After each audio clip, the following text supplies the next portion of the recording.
kasama ni Edwin. Yung images. Hindi ba pala yung gulong natin, Ben? Hindi mabigat? Wala, hindi okay yung gulong.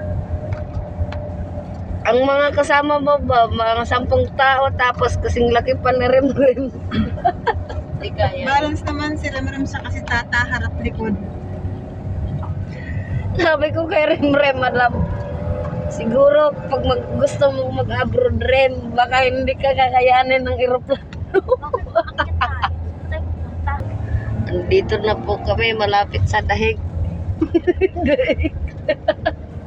Netherlands. Ito na Netherlands Park 2. Madam, tingnan mo yung video ko. Puro gabundok na yan. Netherlands. Yung likod po yan, yung Dahig. ano ba?